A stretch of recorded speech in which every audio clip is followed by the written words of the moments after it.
Consequence Podcast Network. This episode brought to you by the following patrons: Eddie, Karoon, Ori, Isaac, Sasha, Kate, Tristam, Dave, Brandon, Matthew, Adrenaline Shots, Dylan, and Chris. And Chris and all the patrons want you to know that you are a valued member of this awesome, loving, giving Horror Virgin family. And if you want to catch up with what's going on in their separate shoutouts and the Patreonicals, stay tuned at the end of the episode to hear what happens next. You guys, I found the secret ingredient to my barbecue sauce. Oh my God. It's the theme music.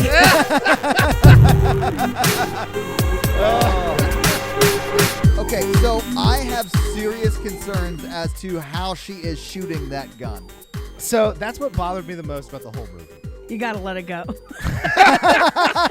you for tuning into the Horror Virgin. I'm Paige Wesley. I'm Mikey. And I'm your Horror Virgin Todd, which means I don't like scary movies, but you guys make me watch them. And this week, Paige had us watch Planet Terror. Now, this is clearly the first time I have seen this movie. Have you guys seen this movie before? Many, many times, yes. Mikey, I think this was your first time, though, you said, right? I guess Grindhouse fell through the cracks for me. Interesting. So what did you think about it, Mikey, when you saw it? I thought it was silly fun. It was just really silly. Like, it's just really silly. And I like really silly. When I was watching this, I was like, oh, this is straight up a Mikey movie. Yeah. The reel that's missing is all the character development part. And that's what I like the most. Like, all the characters have changed and the relationships have changed, but it doesn't show anything. I thought that was really fun. I think that it's hilarious, largely because all of the questions that they've been setting up get answered in that missing reel, and we never know any of those answered questions. Like, and you know what? It doesn't matter. No, it doesn't matter. And that's sort of what I like about this movie is that it's just insane. Like, the movie is really dumb, but it's so funny. And it's honestly, it's really well done and dumb, which is so crazy to me. It's a tough line to walk. It where, is. Like, yeah. I think my favorite thing about it is it knows it's dumb. It is intentionally dumb. Yeah. And some of the jokes are dumb, but some of them are like way more meta than I was thinking. It's like a very meta take on like B sci-fi horror movie. B zombie horror. Yes. Yeah, absolutely. Yeah. Like when this movie first started, I was like, this is not a horror movie. And then, you know, when zombies started attacking, I was like, oh, this is fully horror. It's just silly B movie horror.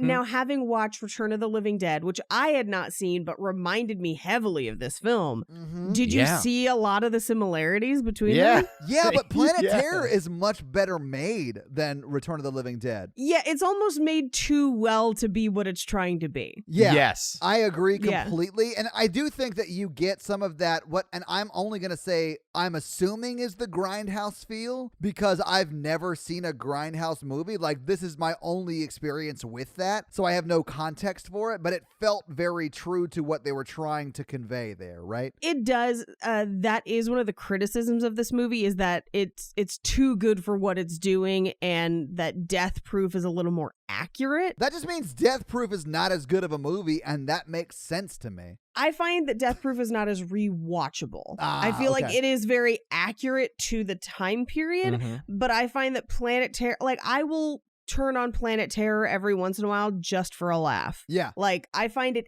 endlessly rewatchable. I find new stuff every time I watch it. I think it's just a great time. But part of the reason I'm going to go over some of the fake trailers in Death Proof is because I think we need an understanding of how this was originally presented and how it was intended to be viewed originally. Right. Well, let's just go ahead and get into that breakdown of a quick overview, right, of Death Proof and the trailers. Yeah. Very quick overview. So, very quick overview on Death Proof, which would have screened in tandem with Planet Terror. They were screened in the United States and in most of Canada as one 5.5 hour long film marathon. And that's how you had to get tickets to it. If I had to sit through Death Proof to see this, I would not have seen this or the second half of Death Proof.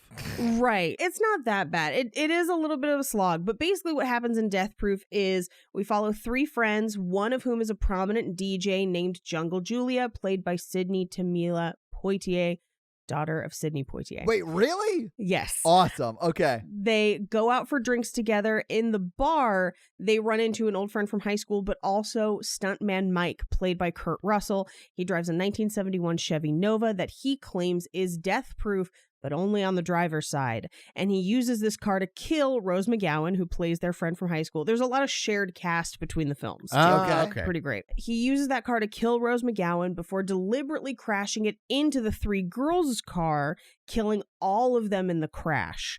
Over a year later, now driving a 1969 Dodge Charger, stuntman Mike hunts another group of women with the intent of killing them with his new death-proof car. However, these girls are stunt women, and they are driving a 1970 Dodge Challenger, the car specifically used in 1971's Vanishing Point. They beat stuntman Mike in a race with Zoe Bell strapped to the hood of the car. What? Mad Max style. Awesome. Yeah, and he tries to kill him. They hunt him down and kick him to death.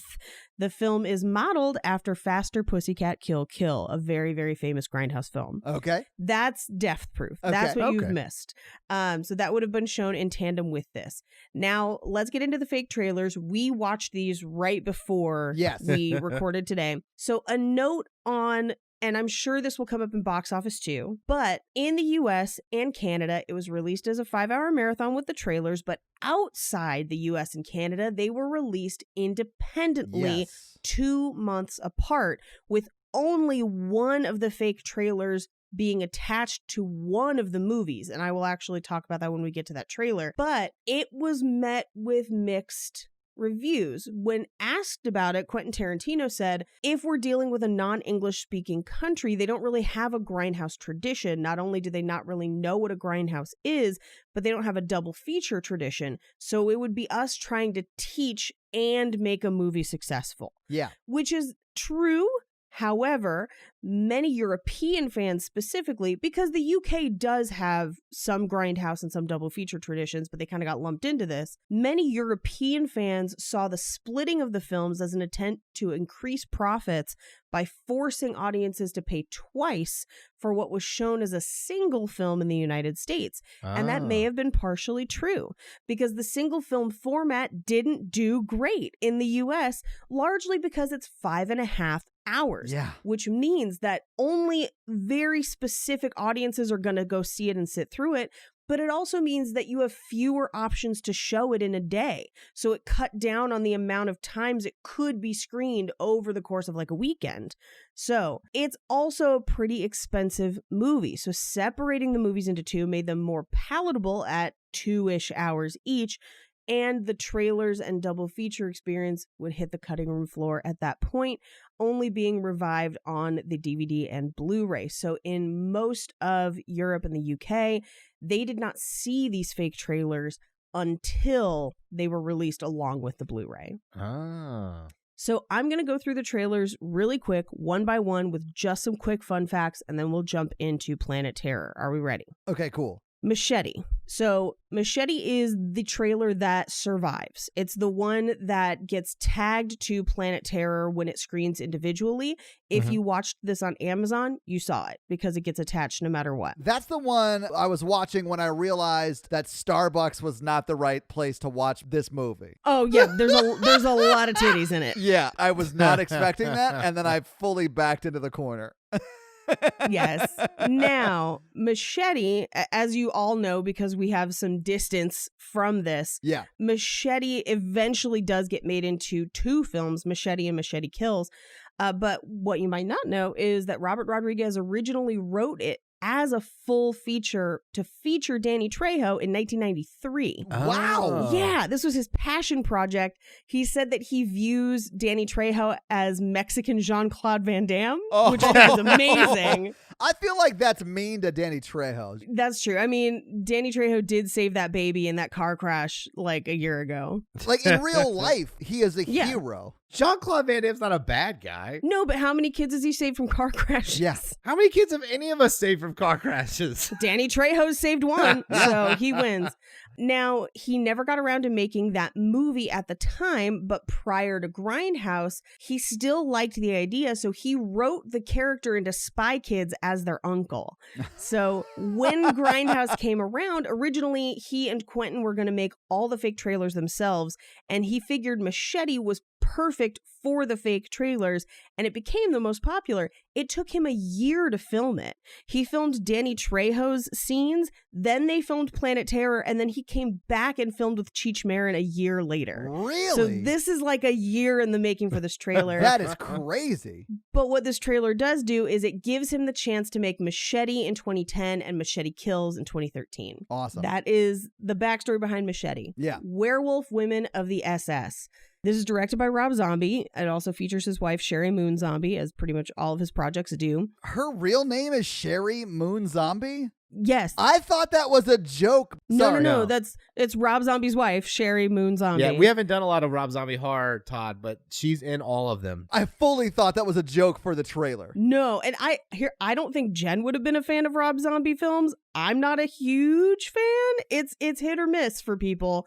They're very gory. They can be very, very dark. Some people love them. Some people hate them.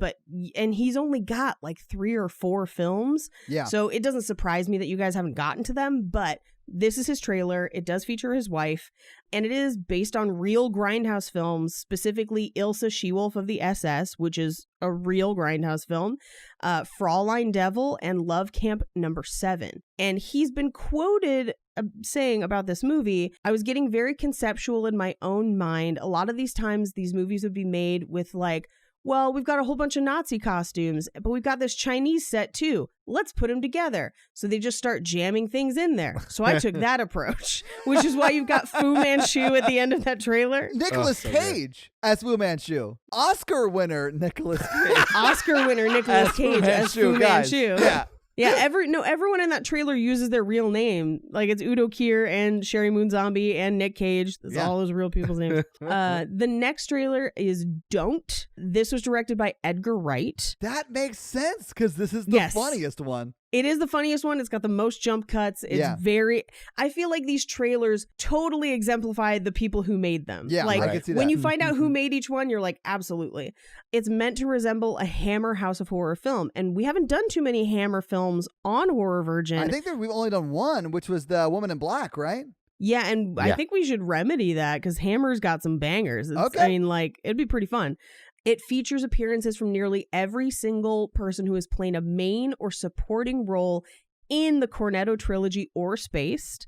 There's like 20 people in this trailer. That's amazing. To get the look that he wanted, it was shot on vintage lenses on film, and during editing, they scrubbed the film with steel wool and dragged it around the parking lot to make it look like it had been run through a projector badly for many, many years. I mean, it does have that look, as does most of Planet Terror. This is true. They did it for Death Proof and Planet Terror, and we'll find out when we talk about the very next trailer a little bit of why. Oh, okay. So the title Don't is actually meant as an in-joke about how American cinema would rename UK horror films, or really any films that came from overseas.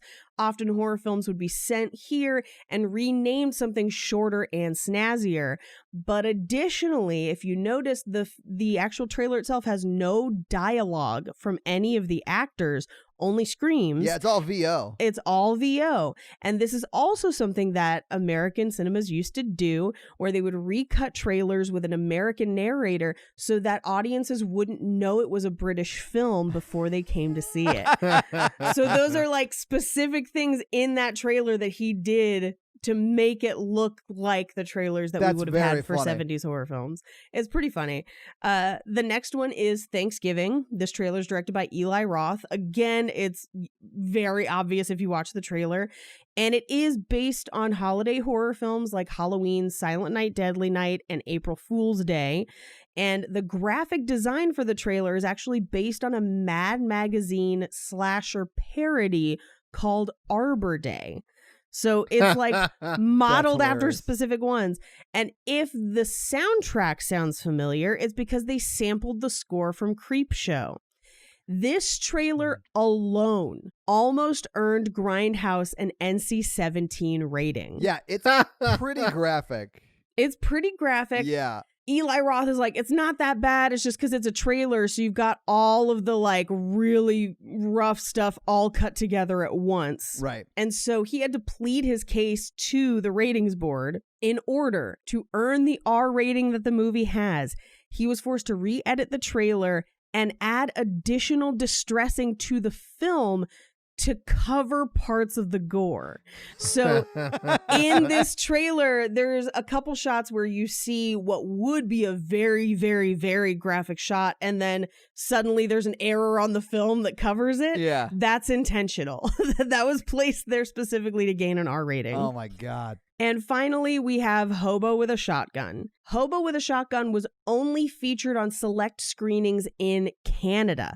Most Americans did not see this trailer until it made its way onto the Blu-ray or on YouTube, and it was made by Canadian filmmakers Jason Eisner, John Davies, and Rob Corderell, and they won a trailers contest at South by Southwest hosted by Robert Rodriguez, which is why they were able to get their trailer screened along with Grindhouse. And they, along with Machete, have the distinction of having their trailers made into full-length films, because Hobo with a Shotgun was made into a feature film in 2010 starring Rutger Hauer. It's good. I've seen it. Have you seen it? Rutger Hauer would make it amazing. I was like thinking about that. I was like, I bet that's great. So that is what we have for our fake trailers. When I saw this in theaters, I saw it with everything at Quentin Tarantino's theater, and it is a slog. It's a long, long one to watch. Yeah, that would have been hard for me to sit through with my ADHD. Right. Like, yeah, they still do it every once in a while. Like, if you want to see them together, the New Bev shows them pretty frequently, and a lot of art housey theaters around the country will show them. But usually I find that people that like Grindhouse fall in one camp or the other. They're either a Death Proof person or a Planet Terror person. Neither is wrong or right.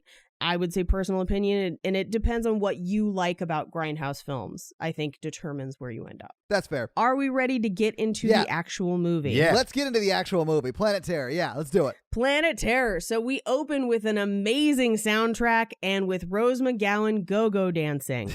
Fun fact, she and Robert Rodriguez were dating at the time. Really? Okay. Yeah, they are not now, but at the time they were dating. And she ends up licking the mirror. It's kind of a cool montage of shots. Not when you're at Starbucks with people in line like that can see your laptop. This is not a fun moment. So she lies back against the pole and kind of against the mirror and starts crying. And they've timed the music so that as her mouth opens as she's crying, the horns for the end of the song play. So it looks like they're coming out of her mouth. Yes. It's so I noticed crazy. that. I was like, why is she full on open mouth crying? And then I hear the horn sound and I was like, oh, that's weird. And this is the credits, by the way. This is like, we're 10 seconds into this movie, and this movie's like, by the way, it's about to be a fucking weird one. Yeah. Like, get ready. But this is when she goes backstage at Skip's Go-Go-a-thon or whatever the place is called. Go-Go Emporium. But she walks back there and there are two women making out. Just whatever. They're just making out back there. And then Skip comes up and he's like, if you're going to make out on stage. If you're going to do that shit, do it on stage. Sexy as hell. Yeah. There is so much sexual harassment in this scene. That like Yes. you would be hard pressed to name all of it. But yeah, so and then he comes up to Cherry, who is Rose McGowan's character, and he basically says, how many times I told you, got to stop crying all that shit. Go dance is go, not cry. And he's not even listening to her answer his question. He's just like motoring through it. And she says, I'm quitting. And he says, you say that once a week. And she says, I mean it this time. And she takes down a sign off the mirror that says, girls leaving early must check out with their finger and a bye-bye slip. Basically meaning like, if you're leaving early, you're fired. Yeah. So she flips him off and says, here's my finger, and then takes a wad of cash out of his hand and says, and here's my bye-bye slip. And she walks out of the Go-Go Emporium. I did think it was interesting knowing what I knew about this film already because I'd seen trailers and stuff for it, with the gun leg and stuff. When she's explaining to him that she's quitting, she is zipping up the boot on the leg that is about to be a gun and says, I need a dramatic change in my life as she's zipping that up. And I was like, it's intentional. Oh, I'm sure it's intentional. I'm sure everything's intentional in this. But I thought that was hilarious. But yeah, you're right. She quits. She takes the wad of cash and she just walks out of there. Yeah, and she's just walking down the road. There's kind of an eerie fog. It's a dark night. And she is literally run off the road by a caravan of jeeps carrying soldiers, or what appear to be soldiers. She falls over into some trash cans and injures her leg. Basically, she has like chunks of glass stuck in her leg. Oh, we don't see that till later, but I was like, what was in her leg? How did that get there? Oh, this is it. Yeah. Yeah, I didn't realize that she then, after getting that injury, walked all the way to the bone shack. Yeah. When I get like a 4-inch piece of glass in my leg, what I'll do is walk 3 miles. I know. I thought that was before I take it out. So in heels too. That would have been so painful. So we cut to a shot of the sign next to where she fell, which says military base 2 miles. Yeah. We cut to the military base, and Abby gets out of the Jeep to talk to the group at the base. As he's talking to them, the camera kind of pans over to a cage where something or someone has escaped.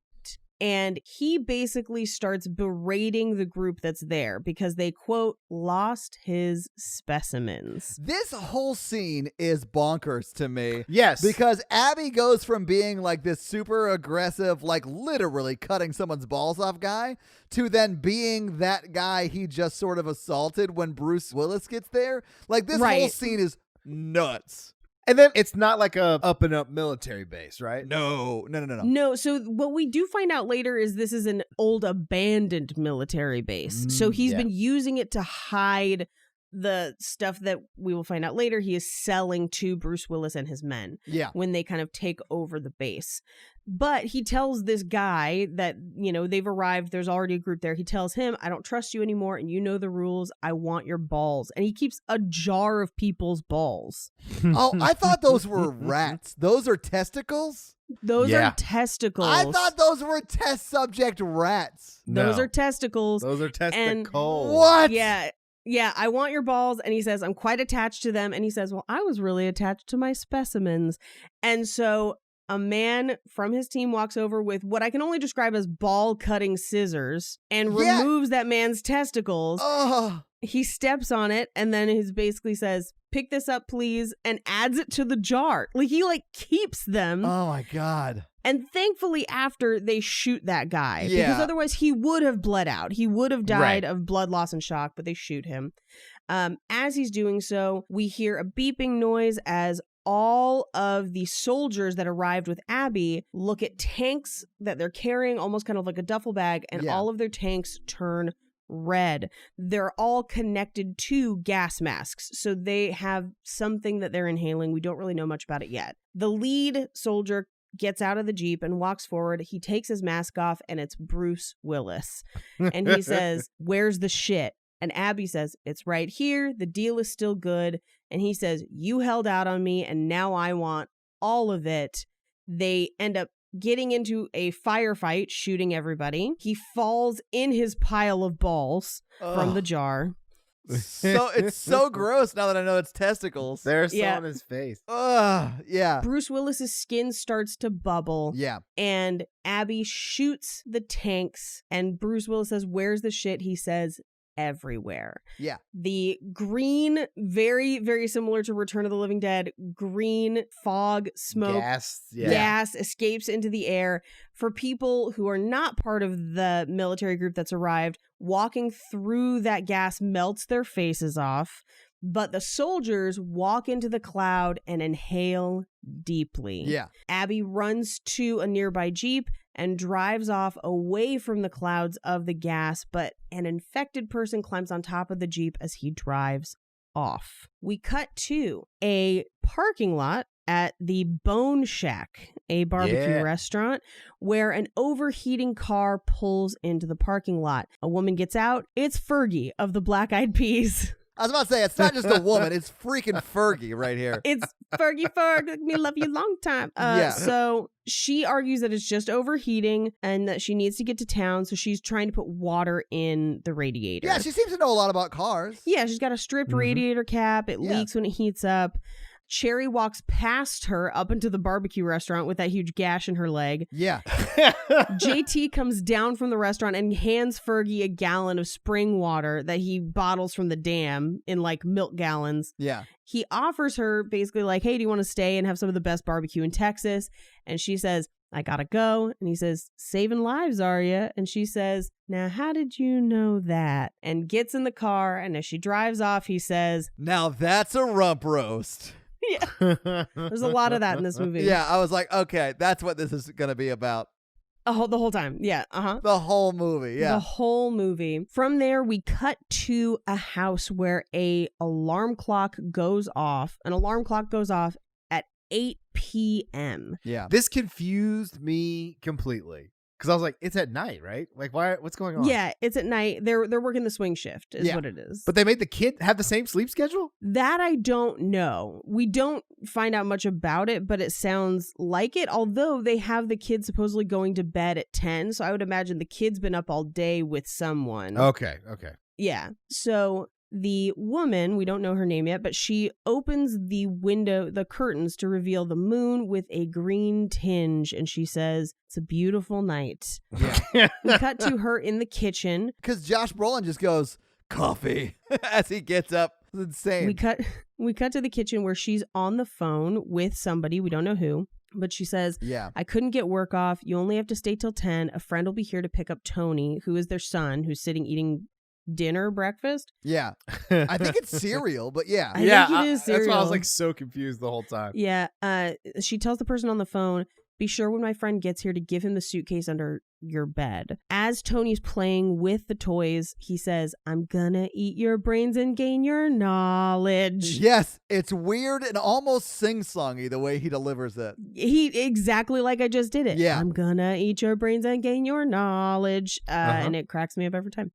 She hands Josh Brolin a coffee, and Josh Brolin sits next to Tony and says, say a prayer for Dada tonight. No dead bodies for Dada tonight. That's a weird thing to make your son say, who's like that young. Yeah. Did you also notice the cereal he was eating? No. They're shark-shaped cereals. It's Great White Bites.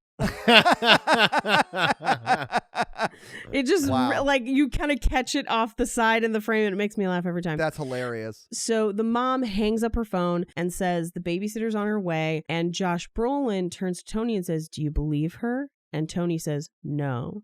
And he says, I don't either. What? We don't have a ton of context for that necessarily, except that when she was on the phone, she seems to be kind of hiding from Josh Brolin a little bit. It's a little whispered. Things seem very weird in this house. They don't have a great marital relationship. We're going to find out. Yeah. So we cut back to the bathroom at the Bone Shack where Cherry is cleaning her leg wound. And this is how we know it's glass, because she's pulling shards of glass out and tossing them into the toilet. Yeah. I think what's sad about this is that it definitely doesn't seem like the first time she's done this. No. Cherry's a badass, man. Cherry is a badass. We see a tow truck pull up into the barbecue place parking lot. It says Ray's wreckage on the side. Yeah. This scene and some of the other scenes in this movie, although there is kind of a blend, the score is very, very reminiscent of John Carpenter scores. It sounds a lot like it. You can even kind of hear it in some of the scenes. It's pretty interesting. So Ray walks out of the tow truck and up into the barbecue restaurant where a dog is eating at the counter. I loved that. The dog is fully seated at the counter eating barbecue. Eating barbecue. And if that dog had telepathically spoken to somebody, I'd have been like, that makes sense in this movie. True. Yeah. He asks to buy cigarettes because apparently this barbecue restaurant also sells cigarettes. Yeah. And JT tosses him a pack of Red Apple cigarettes free of charge because he says tonight is a special night. They've been open 25 years. Yay, that's a big anniversary for a small business. Yeah, it is. Ray raises his cup of coffee to toast, and JT scoops up a mug of barbecue sauce and toasts. And then drinks out of it. And drinks out of it. Mugs, they're not just for coffee anymore. My sister walked around my wedding with a mug of chili, eating chili out of a mug. I have so much respect for your sister right now. I know, all right? So Ray says, if it's 25 years, you should basically be having a party. And he says, I am. You're the second person to show up. He says, who's the first? And he motions to Cherry, seated in a booth in the back of the restaurant. Yeah. Ray stands up, walks over to Cherry's table, and addresses her as Palomita. Palomita, which means little dove. I looked it up. Yeah, mm-hmm. I'm glad you looked that up because I was like, what does that mean? He has a tattoo of a dove as well that we see later in when I think the police are booking him. But he also has like a tattoo of a liger on his chest, so... Oh, he's got so many tattoos. Like, I know, like he's got a lot of tattoos. Yeah, but the dove means a lot. You know what I I'm just saying? wanted to meet the woman that's named Liger or whatever. He has a tattoo for every woman he's in love with. That was his mom. Oh, I'm out. I don't want to pull on the thread too much. her name was Carol Baskins. And together they killed her husband. He never misses. He calls her Palomita. She says, I don't go by that anymore because it's the name you gave me. Yes. He asks her, did you ever become that fancy doctor? And she says, nope. And he says, I thought you would. You talked about it enough. And she says, that's the problem with goals. They become the thing that you are trying to do while you're doing the real thing. Basically, yeah, while you're like, doing the other things. Yeah. He says, that's my jacket. I looked for it for 2 weeks. And she said, well, you didn't look for me. And he says, well, the jacket belonged to me. You didn't. Yeah. Which is, this movie is insane, but there are a lot of points where he, as a character specifically, is like, you're your own person and you're strong and that's why I love you. And I kind of love it. Yeah. It's also a really nice jacket. It is a really nice jacket. I'd have looked for 2 weeks for that jacket. Yep. Especially if I had an $8 engagement ring stashed in a pocket. That's much later, but yes. Yeah. It does look like something he got out of a quarter machine. Yeah. So he asks her what she's going to do next. She says she's going to be a stand-up comedian. And he says, you're not funny. And she's like, well, everyone said I did. And so I booked shows in town. And then she says, that's the difference between being frank and being a dick. It's good to see you again. And he says, what do you go by now? She says, Cherry Darling. And he says, well, it sounds like a stripper. And she's like, no, it's a go-go dancer. There's a difference. And he says, you'll always be Palomita to me. And then she asks him for a ride. And then he says, I'll give you a ride. I just love how his voice immediately gets raspier at the end of it. I'll give you a ride. Where's the thing? He goes like full Batman towards the end of it. So we cut to the hospital where the couple that just woke up at 8 p.m. With Tony, they arrive at work. As they arrive, the doctor couple side story is like so weird, and I think it's very weird. It drags down the rest of the movie. Oh no, I sort of like it. I think Bobo Heather Graham does a great job in this role. Right. And even in this scene, it's like a really small thing, but when she walks in, she says, goodbye, Bill. And he says, don't you mean see you later? And she goes, sure. Yeah. And I was like, oh, she's fully leaving him tonight. Like, that's the plan. Yeah. Yes. That's why Tony needs the suitcase and everything. Yes. So Josh Brolin, who's the main doctor, he goes in to inspect a bite on a patient's arm, and it's quickly necrotizing. Yeah. Where he's basically saying, like, what'd you get bit by? And the guy says, you wouldn't believe me, just sew it up. And he says, but it doesn't bleed. While they're doing this, they're going through pictures of infections on a computer behind them. It is so gross. And honestly, it's like Josh Brolin, who's a doctor, and another doctor. Right. Josh Brolin's actually like addressing the patient and trying to help. Right. The other doctor is like Googling gross infections and is fully not helping the situation at all. He's the Andy Richter of doctors. Yeah. This is the last thing I would want to happen at an emergency room. But I feel like, Mikey, if we were doctors doing this, you'd be the one Googling gross penis infections. I mean, that would be done at the nurse's station, not in a patient room. That's appropriate. That's an appropriate boundary. Yeah, you got to be professional, Mikey, when you're Googling this kind of stuff. That makes sense. True. So this is the first time that we see Josh Brolin pick up a thermometer and compulsively check his temperature. Yes. And it becomes something he does the entire time in this movie. He also basically diagnoses this bite as a chronic viral ulcerative lesion, and it is spreading. They also reveal that he has a fever of 105. Which is very bad. That's near deadly. And they say that if it gets to 108, that would be deadly. But I want to say that like 105 is pretty damn deadly on its own. It's not healthy. But the other doctor is not concerned at all. It's like 107, you'd be dead. 105, you'll be fine. It's like, whatever. He's the worst doctor in the world.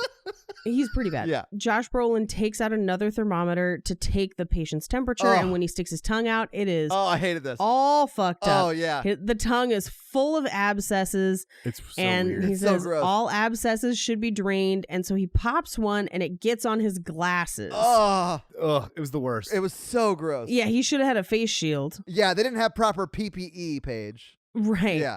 He picks up his phone and calls his wife and just says, "Baby, get the needles." And she says, "Be right there." So she grabs a pack of needles and puts another needle in like a cool leg holster. She's got like a thigh holster. It's very cool. She's got like a thigh holster, and then she's got the pack of 3 in her front pocket. Yes.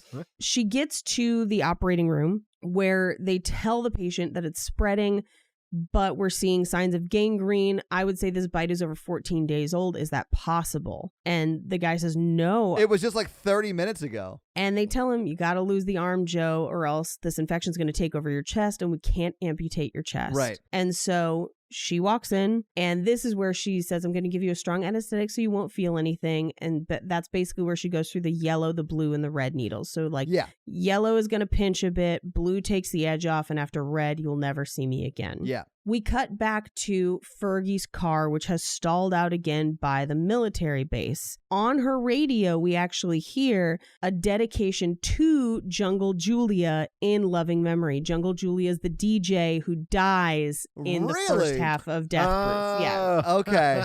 Okay. That's cool. Yeah.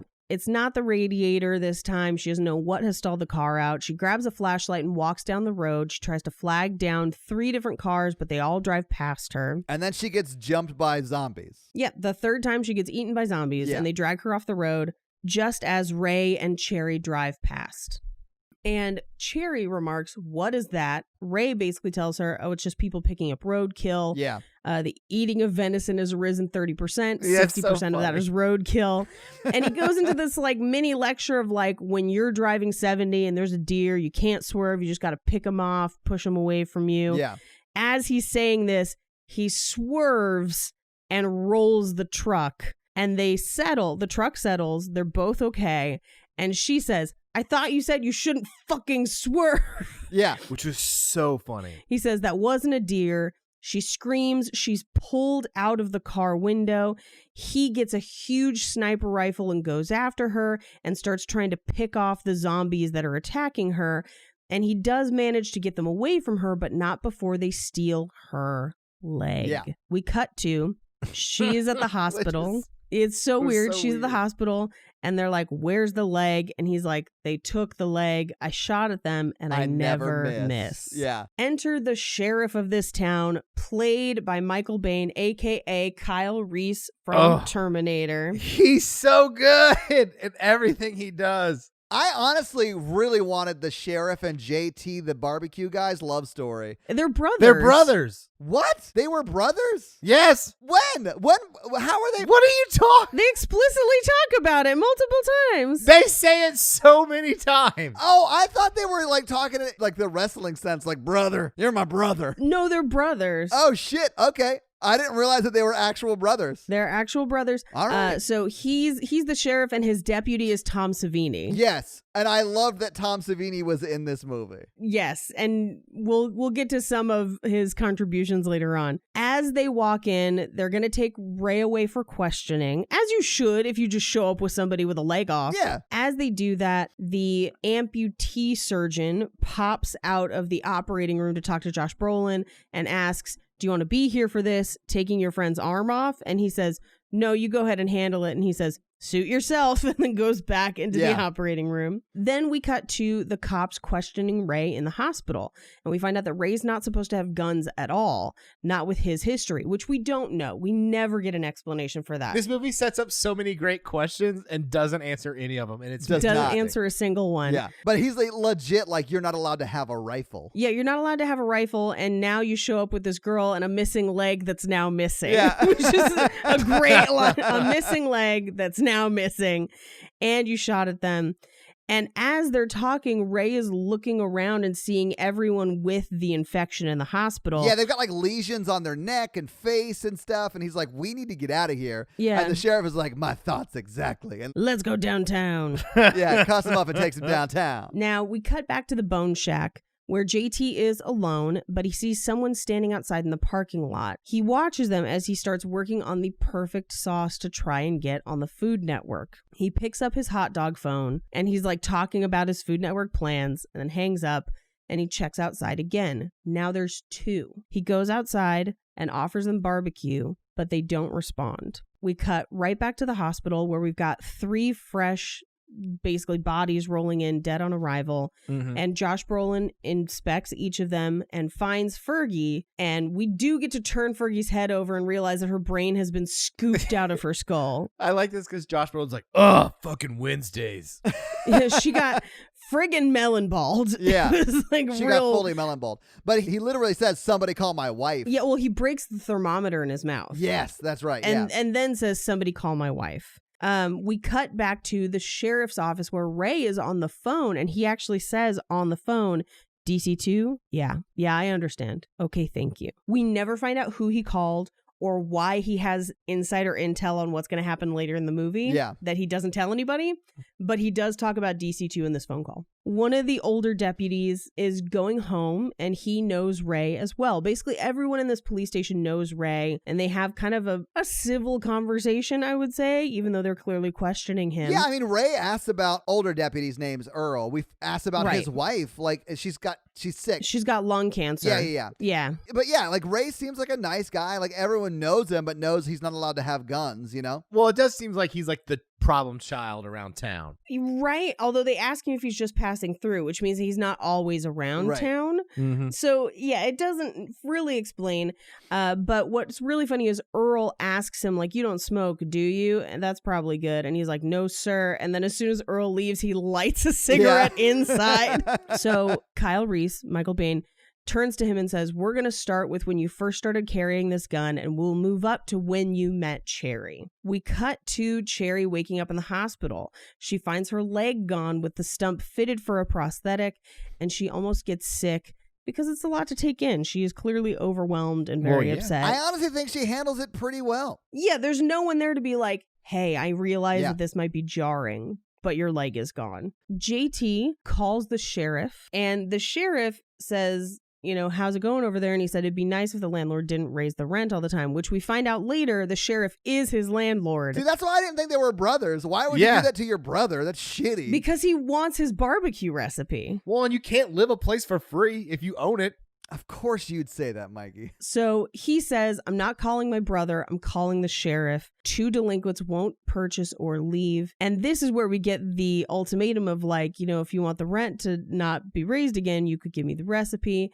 And he says, literally, I could die in your arms and I wouldn't tell you. Literally, it is Chekhov's barbecue recipe at this point. It is Chekhov's barbecue recipe. Now, we cut back to the hospital, where Josh Brolin shows his wife, Fergie, with her scooped out brain. Yes. And then basically he takes Fergie's phone out of her pocket and leads his wife to a private office where he basically interrogates her. And he is like, did you know she was back in town? No. What happened to her? I don't know. I thought you stopped seeing each other. We did. And he's like, well, yeah, now that she's dead.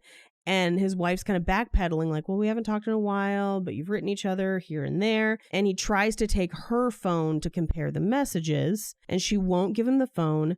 So he takes some of her needles and stabs her in the hand with her own needles. Yeah. Over and over again. It was rough. Over and over again until she loosens her grip and drops the phone. And he compares the messages, basically confirming that she was leaving him either for Fergie or just with Fergie. Either way. Yeah, it's never really explained right. whether they were like lovers or she's just like a good close friend who was helping her out. I do think there are some indications later in the film that would suggest they were lovers. I got that vibe too, but I don't think it ever explains it, right? Right. I mean, in this scene, he does says, I think you've stopped seeing each other, which would imply lovers as well. Yeah. But she basically says, I didn't want to hurt you. And he says, but you did.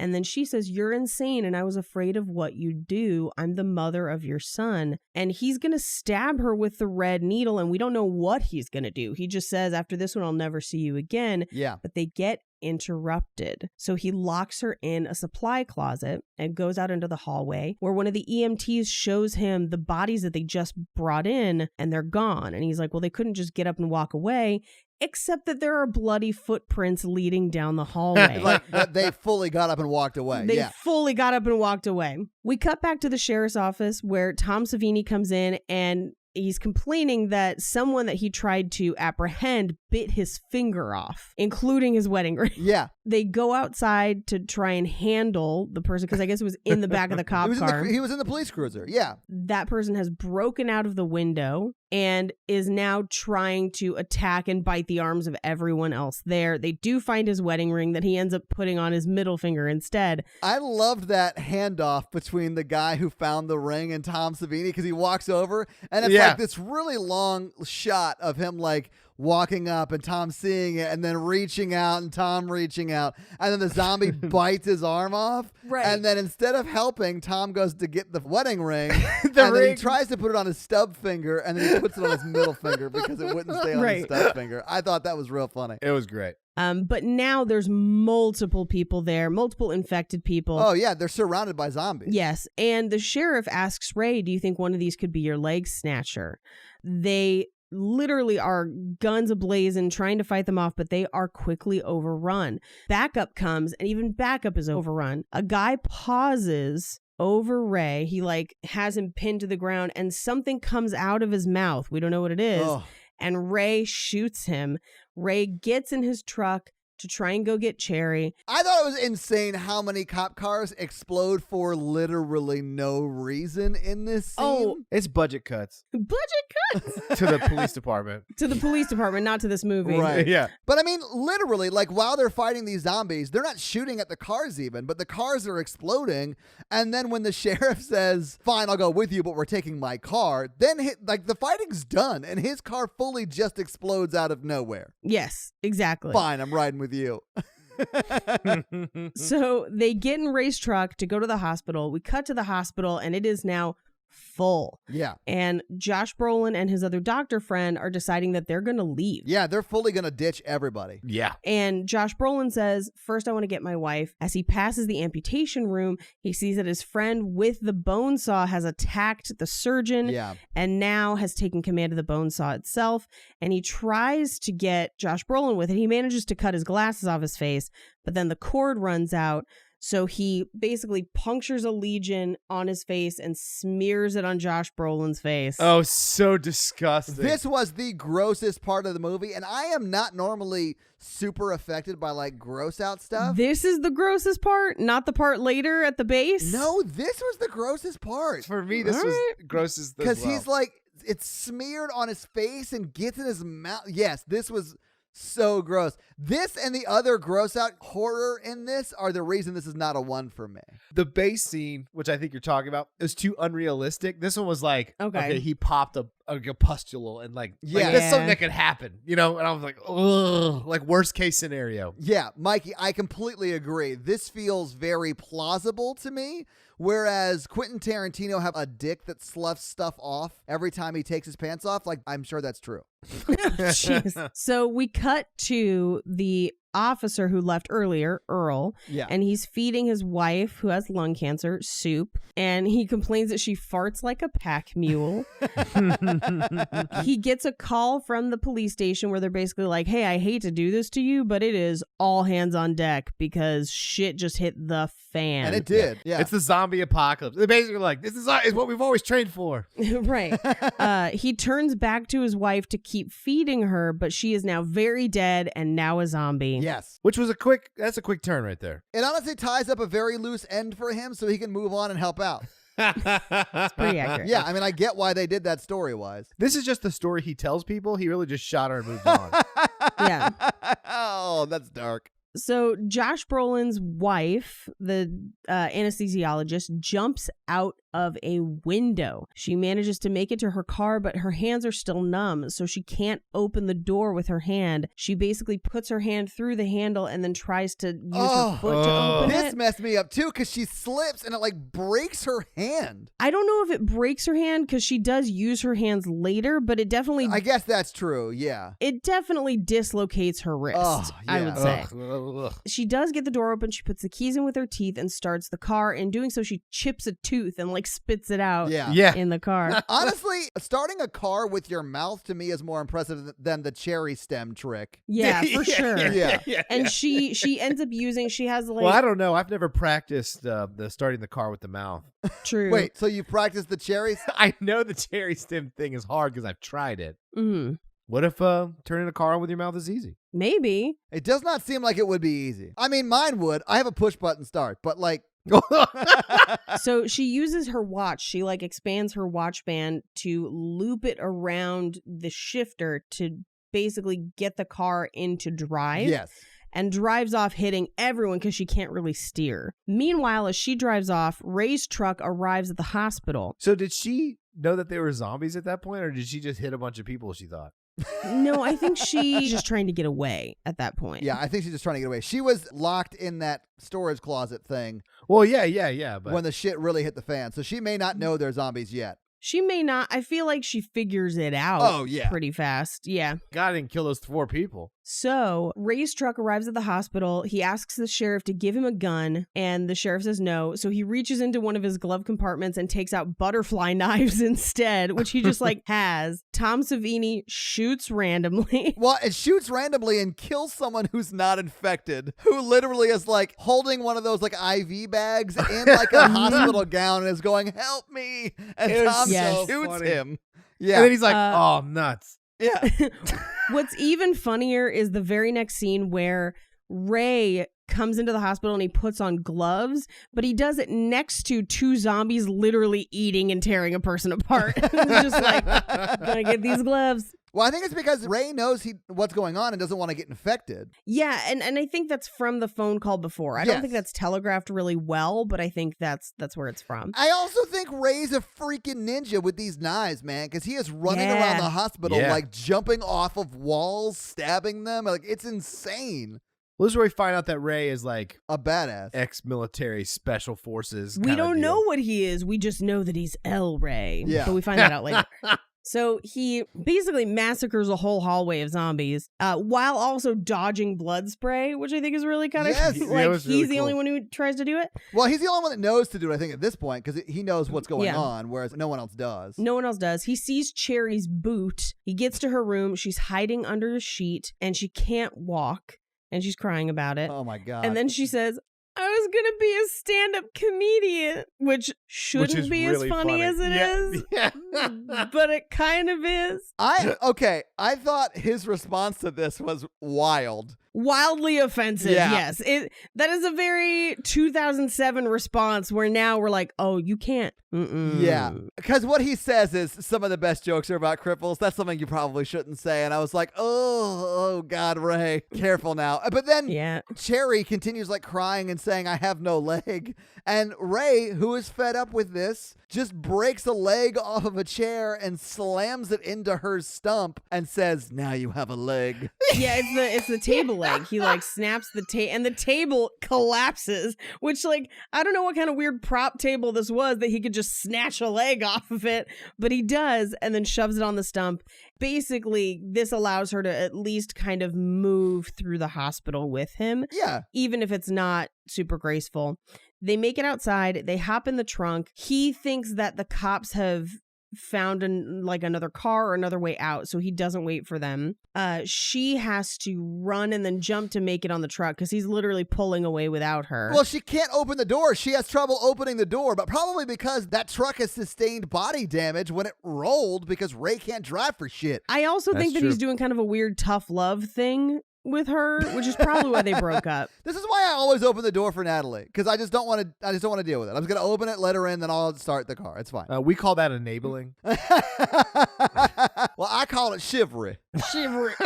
So the truck drives off. We cut to the Josh Brolin and his wife's house. Yeah. Where his wife arrives home, and we meet for the first time the crazy babysitter twins. Yes. They are actual twins. This was their first movie role, and they've since become kind of famous outside the U.S. Wait, really? Yeah, really. They basically cuss her out, and they're like, your friend never showed up, and we got shit to do. And she says, then start doing it, and kicks them out of the house. Yes. And says, Tony, we're leaving.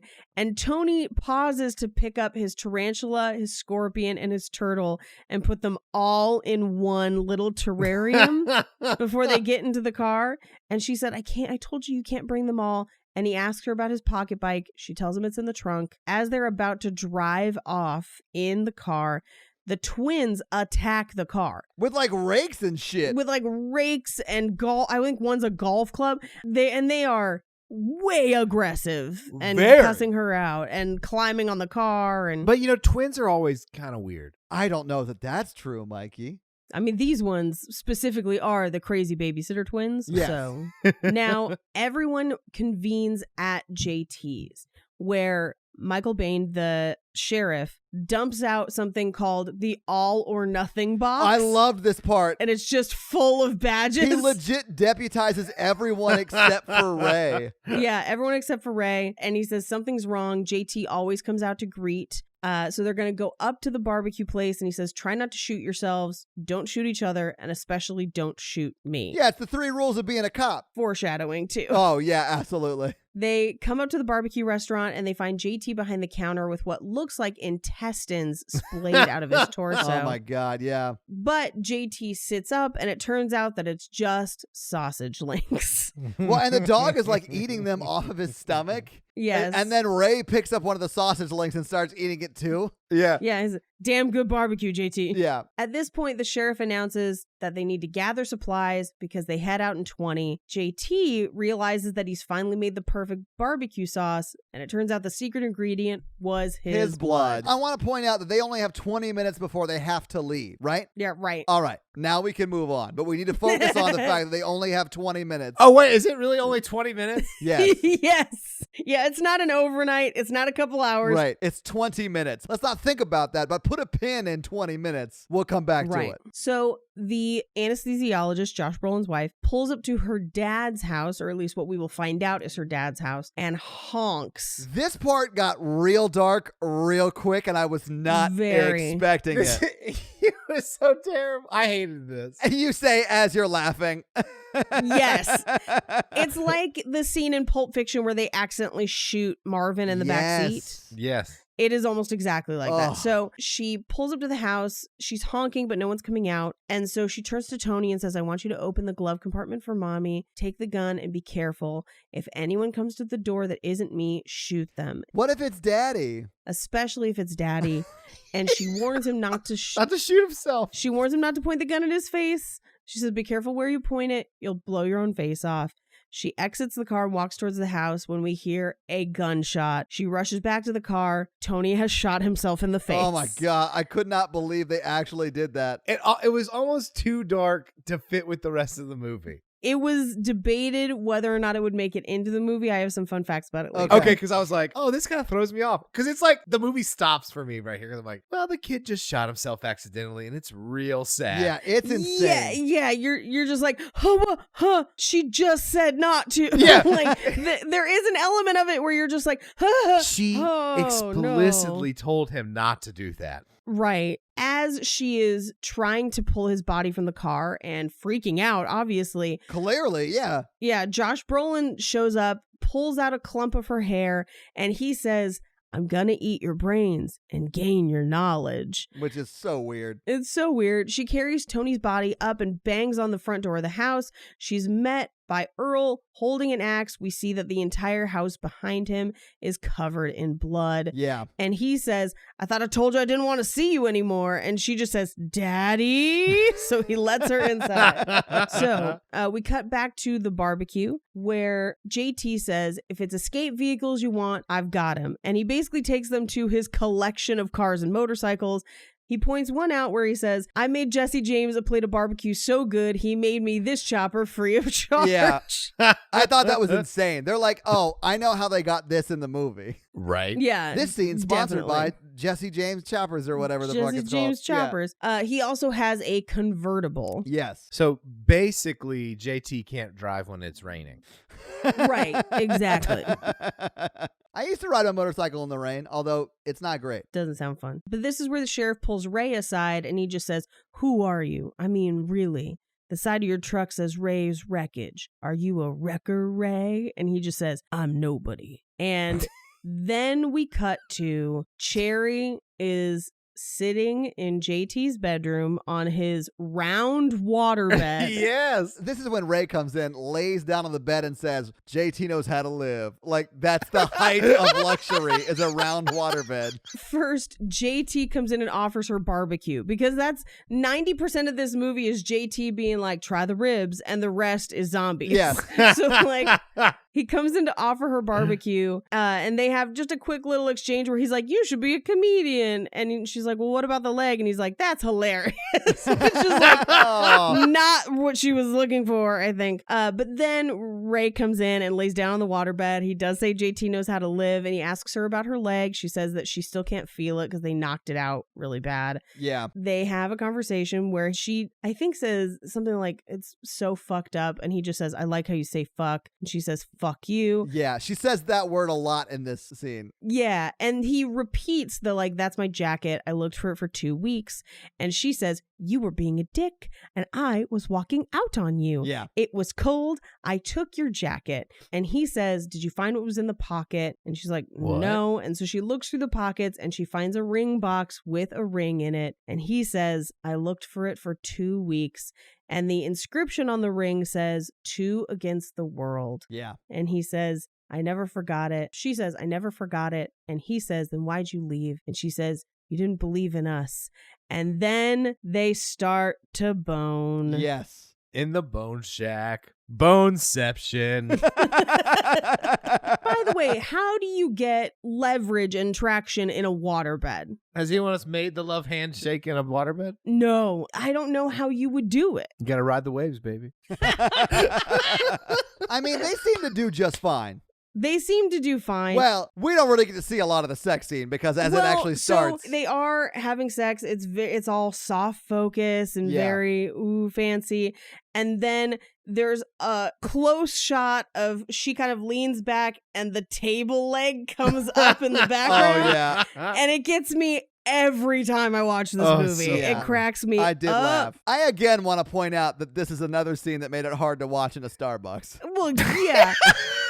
After the leg comes up, we get a shot of almost her full body. It looks like we're going to actually see some nudity, and there's a missing reel of the film. Yes. The footage melts across the screen. We get essentially a technical difficulties title card that says missing reel.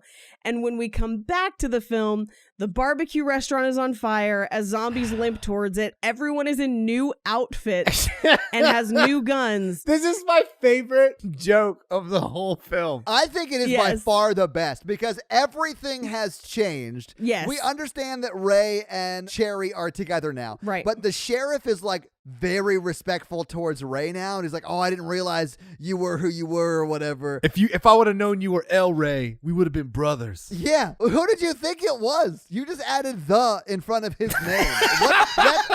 Of course that's him. Anyway, there's also like a super hot deputy now. Right. Like there's a super hot deputy, but also the sheriff has been shot by Tom Savini. Yes. Of course it was Tom Savini. So the sheriff's been shot by Tom Savini and he's mortally wounded. Like he's going to die of it. Yeah, he's slowly going to die over the next 30 minutes of the film. Right. So now that he knows that Ray is El Ray, whatever that means, he says, I wouldn't have given you a hard time. Take this gun and do what you do best. Give him the gun. Give him all the guns. Give him all the guns. And then Ray proceeds to do insane gun tricks. I mean, it's just like Western, like gun spinny things on your fingers. Yeah, spinny things. Even Tom Savini's like, holy shit. Yeah, holy shit. And then JT says, that boy's got the devil in him. Which is like equally crazy. Yes. Well, this is when they start to try and get out to the truck, right? This is where they try to get out to the truck. Everyone who has arrived at the barbecue restaurant now is the guy who owns the go-go place. Yes, Skip, who owns the go-go place. Along with the crazy babysitter twins. Yes. How did they get there? Right. Well, and also the lady anesthesiologist is there now. And Earl. Yeah, and her dad. And then the hot deputy, Tom Savini, Michael Biehn, JT, Ray, and Cherry. So that's kind of our crowd. And wait, we probably just should clear up that when we say the hot deputy, we're not talking about Tom Savini. Or Michael Biehn. They have to get out to Ray's truck in the parking lot because they need it to take everybody. They don't have enough vehicles for everybody. Right. And so he tries to get the guy who owns the go-go dancing place to go, but he won't go. He basically tells him, I'll pick off zombies for you along the way. I never miss. He won't go still. So Cherry volunteers and she says, it's go, go, not cry, cry. And she runs out into the parking lot. Oh my God. He picks off zombies, clearing a path for her. She makes it to his truck, which he calls the killdozer. Yeah. And drives it into the barbecue restaurant. So like up through the wall. Yes. Everyone gets into their cars with the sheriff driving the truck. Ray and Cherry get on the, or no, I'm sorry, Cherry and the anesthesiologist get on the motorcycle. Ray gets on the pocket bike. Oh my God. Yeah, the pocket bike stuff is insane to me. It's a little kid's motobike thing. It's so dumb. Right. It's just so dumb looking. It is insane. I have to say, I fully love when they reveal the pocket bike. Ray gets on it. His knees are up at his shoulders because they're so high up on this pocket bike. And he wheelies the whole way. And like flies off with like the other cars going just as fast as they are. That's insane. So they move as a caravan. Unfortunately, this is another one where it's like, this is maybe too dark for this movie and maybe should have been cut.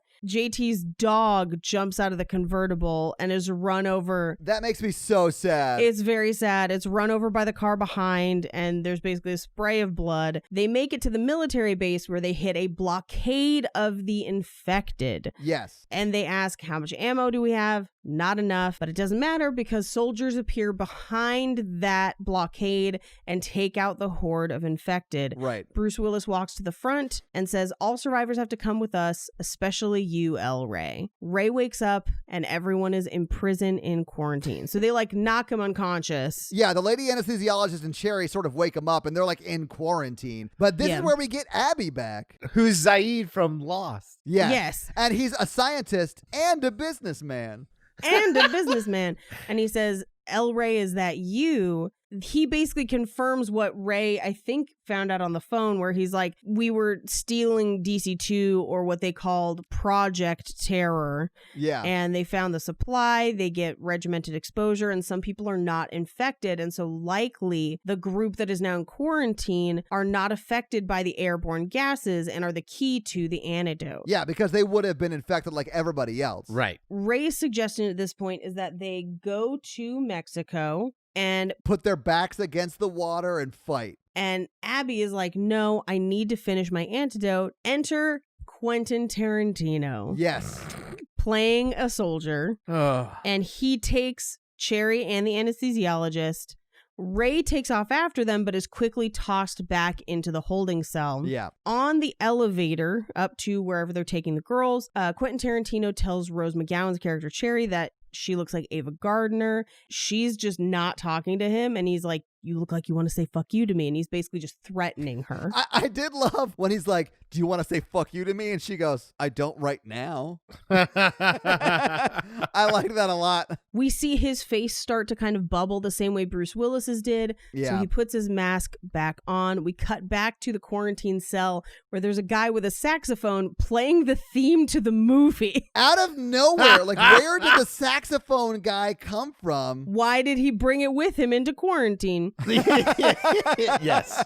And JT is kind of talking to himself and he's like, well, if blood is salty, the sauce just needs salt and a thickener. It would do the same thing. And I think Ray gets the sense that JT is trying to create a diversion. Yes. So he says, don't do something stupid, JT. I've got this. JT attacks one of the guards. JT gets shot. And then Ray does the coolest fucking thing in this entire movie where he takes a gun and acts like he's going to hand it to someone and then flips it back and shoots them with it upside down. Yeah, it was very cool. It was pretty cool. It's fucking cool. I don't think you're giving enough credit to Tom Capello or Bobo Tom Capello, the saxophone guy in the scene. Oh, yeah. Because he fully decks one of the guards with his saxophone. I thought that was hilarious. Also, why are the guards inside the cell with them? I don't know. That's a great question. It is a great question. Yeah. It was answered in the missing reel. Yeah. Any questions you have about this movie can be answered in the missing reel. Yeah. So we cut up to the room where they've taken Sherry and the anesthesiologist, and Quentin Tarantino is watching Women in Cages. Women in cages. See them in action. See them in love. White skin on the black market. It's insane. That's a real trailer and a Is very it? real grindhouse movie. Yes. Wow. Okay. Prison exploitation films are a big, especially women in prison. I mean, Orange is the New Black is like the new Grindhouse. That's what I've always heard. I mean, sort of. That checks out. So Quentin Tarantino says, I'm going to go get my dick wet. Ugh. And the other soldier just says, she's got one leg. And he's like, easier access. Good point. Because they're both trash. Yeah, they're both fully awful human beings. Yeah. Fully terrible. We cut down to the basement where Bruce Willis is having soldiers unload the DC-2 that's stockpiled in the basement, and then they're going to blow the entire floor of the base. Yeah. And he says, get Lewis down here, who is apparently Quentin Tarantino, and someone radios back, he's getting his dick wet, sir. Yeah. Which is ridiculous. Yes, it is. But before they can get up to the floor to get him, Ray intercepts the guards. They kill the power in the room. So now it's just he and Abby confronting Bruce Willis. Yeah. Bruce Willis says, where are my men? And Abby tosses a bag of balls to him, meaning that Abby has continued to collect balls. Yeah, he is the ball collector. I believe you mean the ball boy. Oh my God. Yeah, Mikey, absolutely. Okay. So Bruce Willis basically says, I'm walking out of here with the shit because we've earned it. And they're like, why should we let you? And this is where we get Bruce Willis's story, where he and his men were in Afghanistan looking for bin Laden. They find him and they put 2 in his heart and 1 in his computer. But in exchange, they get a face full of DC-2 because they weren't supposed to be where they were. Yeah. And there's no cure until they found a way to get batches to have regimented exposure. But if you could infect enough people and experiment, you might find a cure. And Bruce Willis says, I would do anything to keep them alive. I promised them that. I never had a choice. And Ray says, neither do I. Thank you for your service. And in the time that Bruce Willis has been telling them the story, he turns into this giant bulbous monster. Like blob monster. Yeah. Yeah, and they have to shoot him, basically. Something to note about this movie, it was made 3 years before bin Laden died. Really? Yes. So much so that when bin Laden actually did die, people who worked on this movie, including Edgar Wright, and I remember this because I retweeted it, tweeted out 2 in his heart, 1 in his computer as a reference to this movie.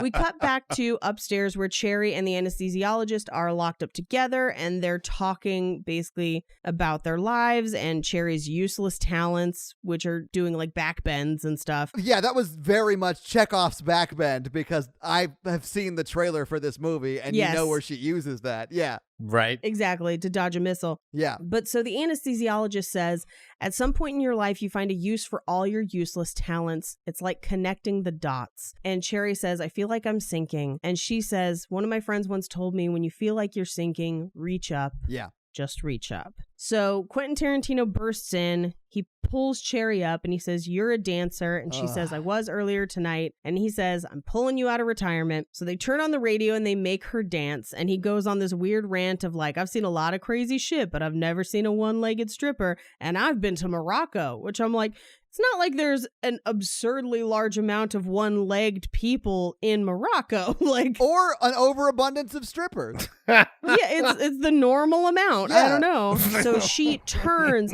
and breaks her wooden leg across his face. It's awesome. Yeah, it's pretty cool. awesome. She then stomps on his eye with the stump, leaving a huge splinter in his face. Yes. And I was like, oh, awesome. Quentin Tarantino is dead, finally. Nope. I know. He gets up and he's like, I'll give you some wood, because she now can't really stand because she's got like half a leg. Yeah. He pulls his pants down and his dick is literally melting off. Ugh. And the other guy is like, dude, you're gas. You need the gas. And he says, fuck the gas. I'm going to have to make this quick. Which you'd think it would be more enjoyable for him if his dick was regular?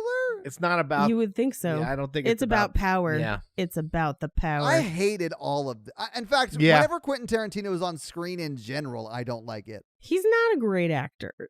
So at this point, the anesthesiologist uses her leg needle holster. Yeah, her hands come back to her. I thought this was dope as shit, man. I love this part. Super dope. Yeah. She shoots the soldier, the other guard, with a needle in the shoulder, and then she shoots Quentin Tarantino in the eye. The other one, the one that doesn't have wood sticking out of it. Yeah. Right. Oof. As they basically watch, Quentin Tarantino essentially turns into like a bag of organs. Yeah. He's like melting. Ray and Abby burst in. They shoot the other soldier. And Cherry says, I broke my leg. And Ray says, I made you something. I believe in you. I always have. Yeah. You can be better and you deserve better, better even than me. And I need you to become who you're meant to be. Stand. And he basically ratchets a machine gun onto her leg. This is insane. Quentin Tarantino's character then essentially barfs up all his intestines onto the floor. Cherry turns around with her leg and blasts him up through the door to the next room and then shoots all three of the guards in the next room. Yeah. With her leg gun. Which she has no way to fire. I mean, if that's your problem with this movie, I'm sorry. Oh, no, I'm fully on board for it. Well, there are some prosthetics that can clamp down and stuff. Like literally 10 minutes later, she uses the grenade launcher function on her rifle to double jump over a fence. So I'm not really going to nitpick this part. I do think the technology exists to where it can happen. I'm just saying, I believe, because if they can do prosthetics where like the arms can close and open, there's two commands there. So there's shoot and grenade launcher. Yes. No, Mikey, there are brain implants that you can get to control limbs. Like that is a thing now. You missed all that in the missing reel. Elon Musk comes in and implants the brain implant into... I mean, honestly, Mikey, I would believe that. Like if Robert Rodriguez came out and said, yeah, we shot that, it just burnt because we watched the sex scene too many times and that reel caught on fire, I'd be like, all right, you win. That's fine. I think it's definitely feasible that in 20 minutes, Ray was able to drop a load and a microchip in her. So they run back to the quarantine area where they basically said that they've destroyed a lot of the tanks of DC-2, but they need to fly 2 helicopters to escape. Can anyone else fly a helicopter? So Ray can fly one, and then the go-go dancer guy can fly one. Yeah, Skip. But it's pretty obvious that the sheriff and JT are not gonna make it. They have both been mortally wounded and they have to be left behind. So they give them the detonator. Or as Todd's headcanon is, lovers. Lovers. They're brothers. They are brothers. I mean, I didn't get the brother vibe from them. They literally say brothers. Yeah, I thought it was like Hulk Hogan talking to The Undertaker. Like, you're my brother. I'm picturing like gay couples being like, I love you, brother. Yeah, I don't think that's a thing. I mean, maybe. Listen, I could be wrong. I don't know that it's not. So, brother, do you take this man? Do you take this, brother? Brother, dear brother.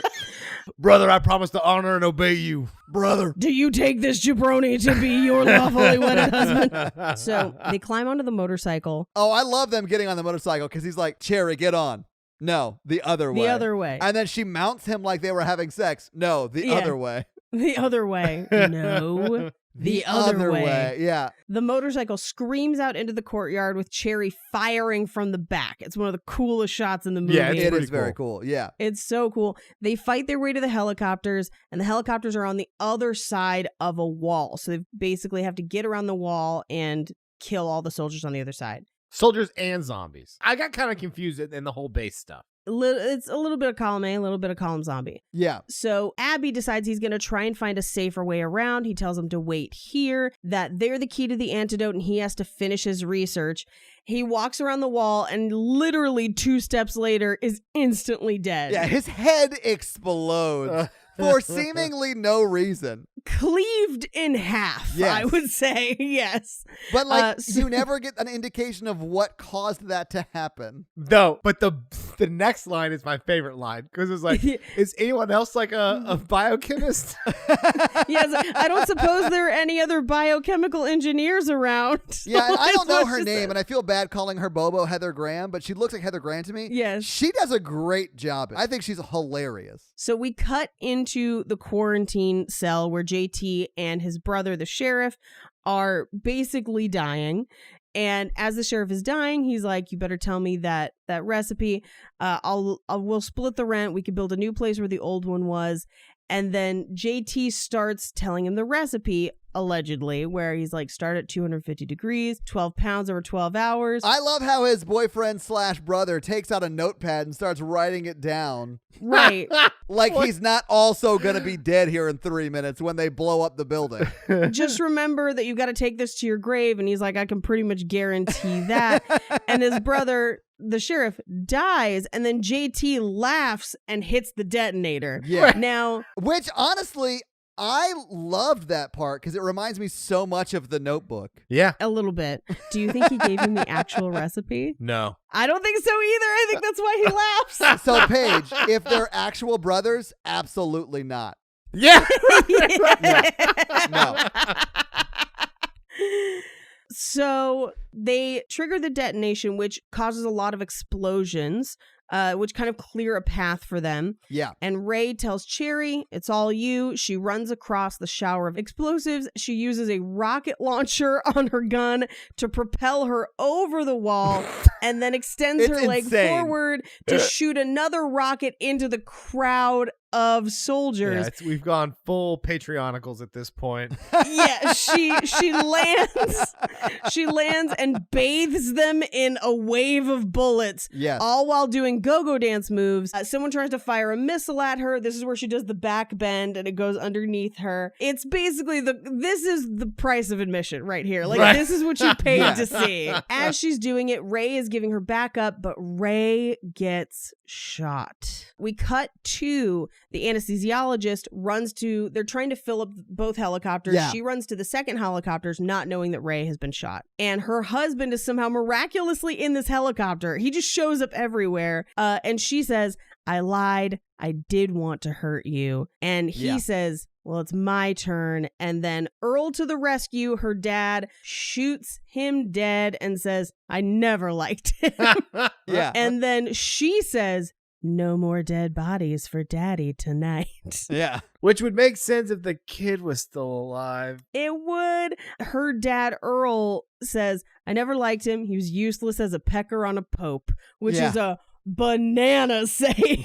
It is a banana saying because a lot of popes throughout history had children. Or did bad things to children. That's fair. So she gets off the helicopter, runs to join the other helicopter. Yes. Well, the one that Skip is piloting. The helicopter takes off and he angles it down so that the propellers chop up zombies. And he basically mows down a crowd of zombies with this helicopter. And then they turn on the windshield wipers that every helicopter has. To wipe away the blood. Yeah. And the helicopter seemingly takes off. We cut back to Cherry and Ray, and she doesn't want to leave. And she's like, hey, you got to get up now. People around here eat roadkill. Yeah. And he says, you've got to go. You got to go to the ocean. Put your backs to the water and fight.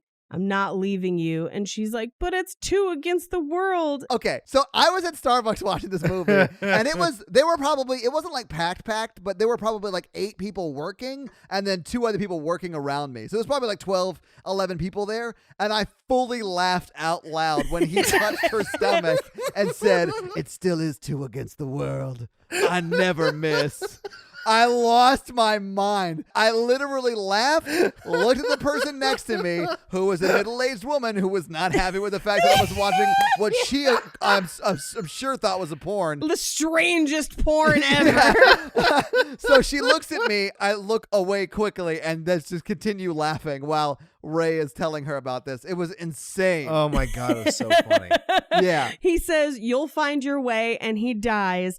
As he does so, the helicopter angles above her. Yeah. And the anesthesiologist leans out and says, "Reach up," which you would not be able to hear over those propellers. Nor would she be able to hold onto the rope one-handed while they don't pull her into the helicopter, but fly her away. So she is swinging wildly underneath it, holding on with one hand for some reason. Yep. Can I point out one thing that also I thought was a hilarious shot? When she's on the back of that motorcycle, mowing everything down, and then it cuts to the barrel smoking, and she is fully 6 feet away from what is her tow barrel. To blow and she blows it off, but the smoke does not change direction at all. It's just, she's so far away, it just does nothing. It's just fully for her. Yeah. It's her being like, "This looks fucking cool." Yeah. I love that so much. I laughed out loud again at that point. It was so funny. So we cut to about, I think, 2 years later, approximately, where they have made it to Mexico on horseback, and they're up against the water in like ruins. She basically is talking about like, "Now I lead people to paradise," and we see that she has upgraded her leg gun, and it is now a Gatling gun. It's like a chain gun. Yeah. And we see that she has a baby girl tied to her back because Ray never misses. No, he does not. And it's 2 against the world. And that's the movie. All right, so having seen the movie, having talked about the movie, what do you guys think now? Instant classic. I love it. Holy shit, this movie is terrible. There's so much to love about it, though.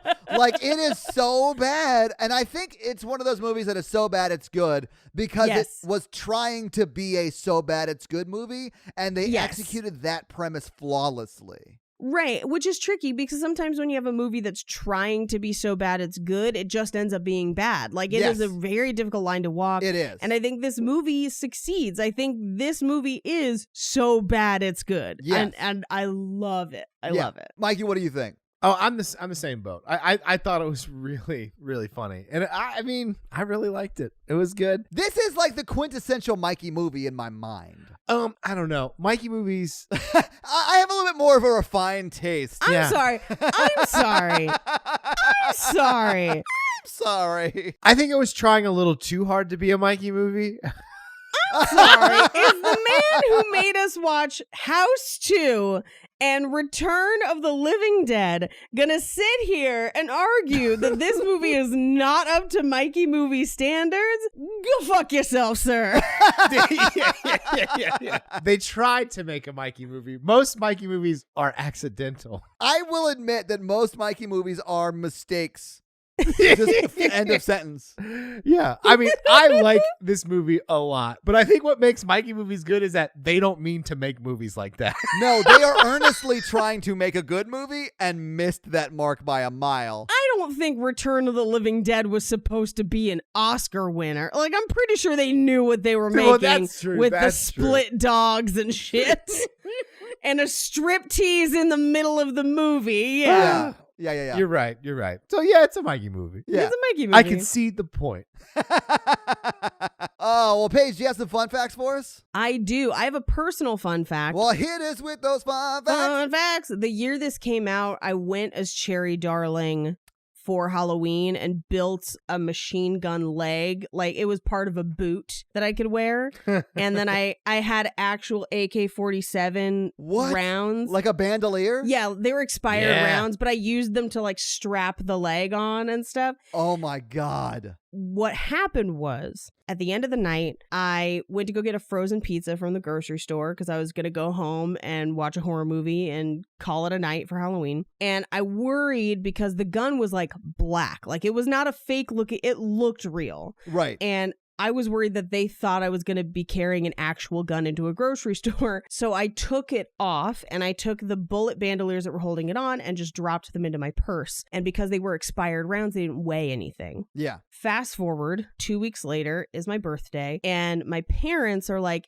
hey, we have Southwest miles. Just come hop on a plane for a couple days for the weekend. Oh, God. So I roll up to Los Angeles International Airport, drop my bag on the conveyor belt and walk through. And the lady's like, yeah, we got to run your bag again. And I was like, okay, cool. I should mention I was in full sorority letters, and it was a hot pink leopard print Betsy Johnson handbag. And so they ran it through again, and they were like, yeah, we have to have somebody check this. And I'm like, oh, I work in retail. There might be a box cutter in there. If there is, I'm so sorry. Just throw it away. I don't need to keep it. Yeah. And they're like, no, but we have to have somebody check it. And I was like, okay, fine. So they like take me over. A guy has my bag and he's like, is there any reason you'd be carrying ammunition with you today, ma'am? And I was like, bullets? No. And then he literally upended my bag and conservatively 40 AK-47 rounds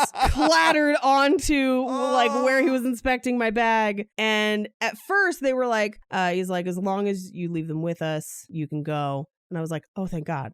So I like go to get a Diet Coke and then I turn around and there's 2 LAPD behind me. And they're like, God, you need to come with us. And I was like, what? And they were like, you left a bag at security. And I was like, no, I didn't.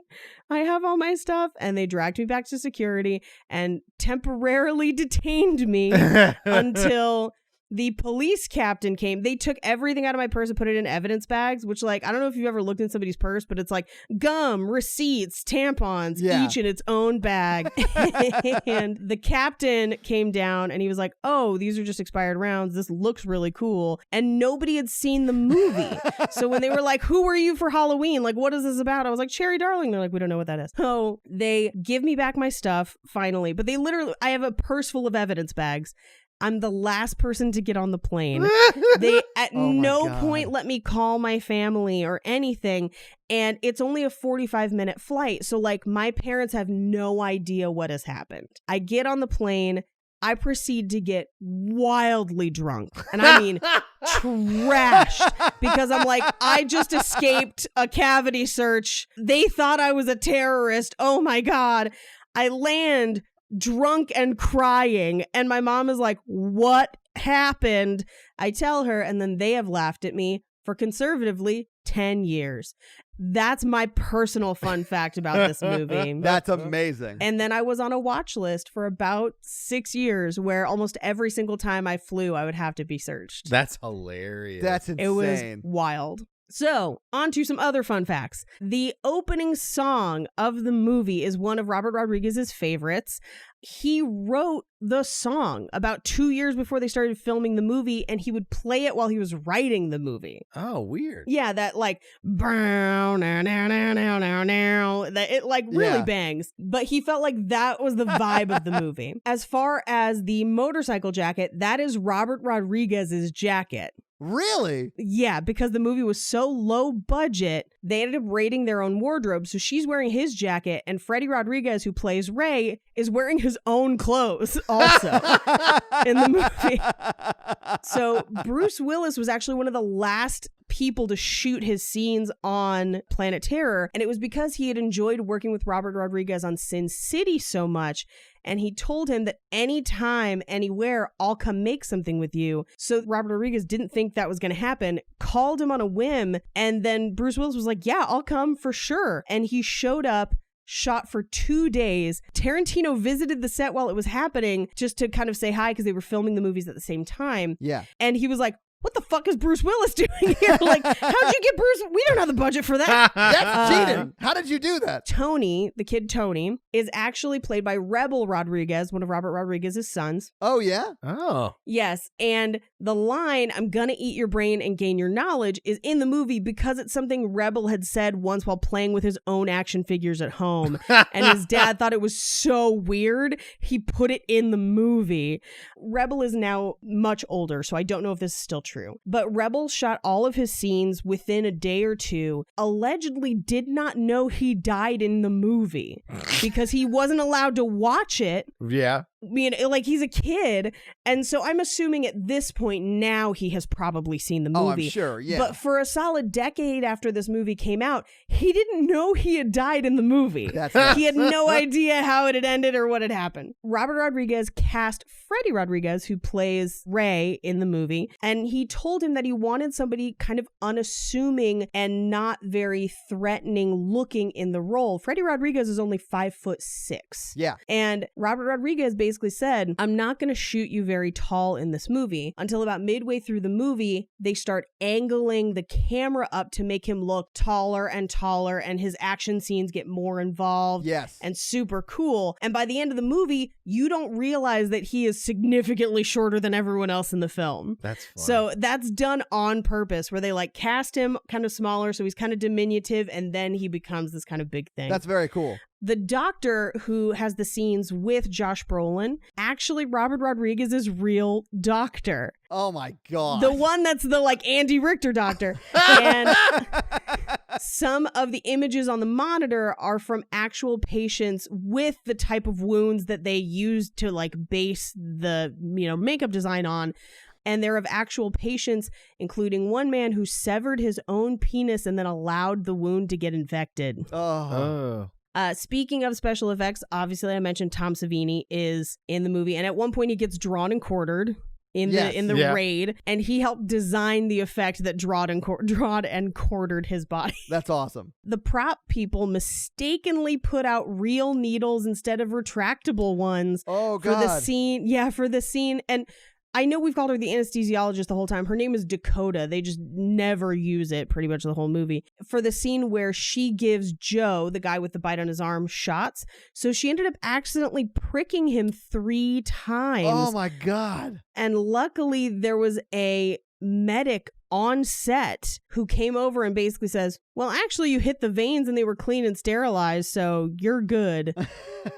That's crazy. Yeah. Why did the guy not stop her after the first time? I don't know. Tarantino, in addition to being the sack of organs, is also one of the nameless, faceless people eating Fergie. No shit. Okay. Jesse James did build the custom motorcycle in the garage. Does not surprise me at all. Yeah, the convertible is from Robert Rodriguez's second film, Road Racers. The missing reel gag was inspired by a time Tarantino screened a film at the Alamo Drafthouse that was in fact missing a reel, and the idea of not knowing what scenes you're missing really appealed to them. They thought it would be a hilarious gag, but also because the script was getting way too long. And if they had taken the time to explain all the things to get them from point A to point B, the movie would have been more than 2.5 hours long. Yeah, I'm grateful they did that because it's both hilarious and it really does like yada yada over the shit you don't really care about. Right. The splinter in the eye scene is a nod to Lucio Fulci's zombie flesh eaters. So it's shot kind of in a very similar way. And the big firefight escape from the military base was actually filmed in the parking lot of Robert Rodriguez's studio in Texas. No. Yeah. So those are our fun facts. Well, thank you for your fun facts, Paige. You guys ready for some box office? Yeah. Yes. All right. So the box office numbers I have are for all of Grindhouse, not just for Planet Terror, except for I do have some international numbers for Planet Terror because of one of the facts that Paige gave us earlier, right? Mm-hmm. In the U.S. and Canada, it was all shown as Grindhouse, and internationally, it was shown as separate films. So what do you think the production budget was for all of Grindhouse, Death Proof and Planet Terror, and the trailers? I want to say it's like 35 million. Okay. Mikey, what do you think? I think it's like 50. Okay, Mikey, you're closer. It's $53 million for both of the movies. It came out April 6th, 2007. And that weekend, it was number 4 at the box office. Yeah, I remember this movie did not make a lot of money. It didn't do great. So that week it came out, it was beat by Blades of Glory, Meet the Robinsons, Are We Done Yet? Grindhouse was number 4, and then The Reaping was number 5. That's your top 5 that weekend. And that weekend it made $11.5, almost $11.6 million, which is not a bad opening weekend, monetarily speaking, but for a budget of $53 million, that's not great. And like I mentioned, they were going to recoup it slower no matter what, because in the time that you would normally show 2 movies, they're only showing the one. Right. Yeah. What do you think it made in its total domestic run in the theaters? Again, for all of Grindhouse. 30. Paige, what do you think? Yeah, I don't think it made its budget back, at least not initially. At least not on the combined version. I think 30 is actually probably pretty fair. Yeah, it was $25 million. Yeah. Internationally, when it was shown together as Grindhouse, it made another $25 million. So a total box office worldwide of $50 million. Now, in home market performance, which are things like DVD and Blu-ray sales or domestic video sales, those kind of things, it made $36.6 million. That's huge. So yeah, that is a lot of money for like what they call home market performance. That's a lot. So it made its money back there. And when Planet Terror did screen overseas on its own, it made another $8.3 million. So it did make its money back, I feel like. Yeah, well, and it became one of those things where it proved that there was a market for things outside the norm. Yes. You know, it was an expensive gamble, but I think it's a gamble that allowed things like Machete and Hobo with a Shotgun to get made. And Machete made money too, you know? Like, I mean, they made a sequel. Yeah, it has to have. So I think it really kind of does pave the way for things outside the norm. I don't know that anyone would take this gamble again, but I think it gives kind of this revived interest in the kind of midnight movie vibe. Yeah. Which I still think there's a market for that they don't do a lot of. But that's box office. You want to do scary scale? Scary scale, scale 1 to 10 of how scary we found the film. I think I know where we're going. Todd may be surprising me. But number 1 example is Ghostbusters. Number 10 example is Texas Chainsaw Massacre. It's a scale of not the quality of the film, but how scary we are watching it. So, Paige. Yeah, this is a 1 for me. This is a 1 for me. I've seen it a ton of times and really like it, so I was not expecting to be scared, but yeah, this is a 1 for me. Was it ever not a 1 for you? No. And Mikey, I'm assuming this is the first time you've seen it, so it was always 1 for you. Just yeah. Yeah. For me, it's a 2, just because it's Okay. not really that scary, but there were some moments where I was like seriously grossed out. Okay. Yeah, there's a lot of body horror in this movie. It's really gross. And body horror does not normally do a lot for me, like scare-wise, but it was over the top gross. It's really good effects. So I'm going to give it a 2. All right. So this week you guys made me watch Planet Terror, and since we're continuing Paige month, what are you making us watch, Paige, next week? Well, we might have a little bit of a surprise before then. Oh, yeah. So guys, so check your calendars because there is a certain special Friday coming up that you may or may not see a bonus episode. And if you are thinking we might do one, you might notice it's the 5th Friday the 13th we've had since dropping that series or whatever. So Friday the 13th, Friday. But what's coming out next Monday? Next Monday, we're going to watch Midsummer. Oh, nice. Oh, I'm ready to fight. Okay, this... I'm going to give you the choice on whether or not you want to watch the director's cut or the regular. I would recommend the director's cut if you have access. I've already seen the regular version. This is one of those rare horror movies I've seen because we did a meetup in Nashville back before COVID and we could do meetups. And a bunch of us went into a theater here locally and saw it together. And oh man, it was rough for me. It's a rough movie. Yeah. I really wish we could have done an episode on it, but we just didn't get around to it for whatever reason. But I'm glad we're going to do it now because I know you love this movie. I really enjoy this movie. So your homework for next Monday is to watch Midsummer. Maybe the director's cut if you want to be in on that. Yeah, if you have access to it, I'll bring up a little bit of info about it. So just in case you can't get your hands on it, or if you're curious as to whether or not you want to buy it to watch it, I'll let you know what's there. I just looked it up. The director's cut version is only available on Apple TV, but it is available to stream on Prime Video if you have Prime Video. Okay. But that being said, watch Midsummer for next Monday, but also watch Friday the 13th Part 5 for Friday. Maybe, if that happens. Yeah. Mercury is in Gatorade. It might not have an...